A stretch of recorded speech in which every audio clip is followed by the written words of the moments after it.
Hello mga kamasrom, ituturo ko sa inyo yung isang bagay na kung saan sobrang init, ganito yung magiging resulta ng mushroom ninyo.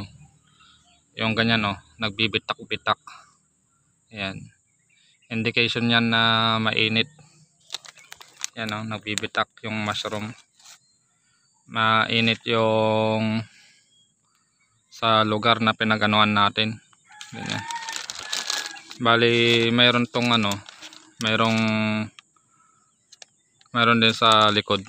Ayan. Yan yung indication na medyo mainit yung pinaglagyan natin dito kasi ngayon summer na, tapos naarawan pa itong bed natin, kaya ganyan yung nagiging resulta niya.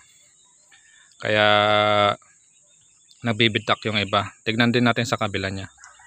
Ito naman yung sa may kabila niya, titignan natin kung may nagbibitak-bitak din. At ito, ayan, marami rin dito sa may likod. Itong mga ito, pabuka na yan pag ganyan ng kalaki o nagbitak na sa may harap niya, harvestin nyo na yan. Ayan.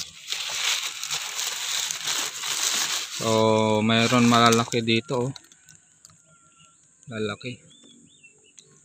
Gawhan natin ng binhi. Ayan.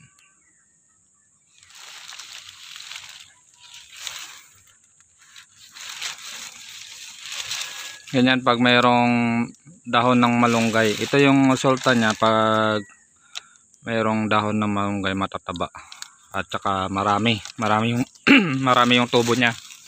Kaya mas maganda na maglagay tayo ng dahon ng malunggay kasi matataba. Ayan tataba matataba yung tubo niya kaysa sa walang dahon. Makikita nyo naman dito yung first na harvest natin, walang kadahon-dahon ng malunggay, kaya medyo konti. Mas marami dito at saka mas malalaki kumpara doon sa nauna natin na hinarbisan. Ay di hamak na mas marami ito at saka mas malalaki kasi mayroong dahon ng malunggay. Kaya pag kayo ay nagtanim, gayahin nyo yung isa kong video na mayroong dahon ng malunggay. Ito nilagyan ko ng dahon ng malunggay na marami, yung pinatuyo. Yan, magpatuyo kayo ng dahon ng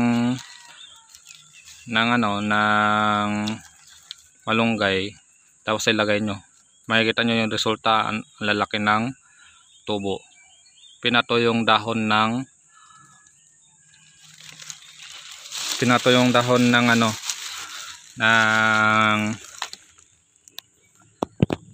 ayan, dahon ng malunggay. Ayan tataba ayan, tataba ng resulta.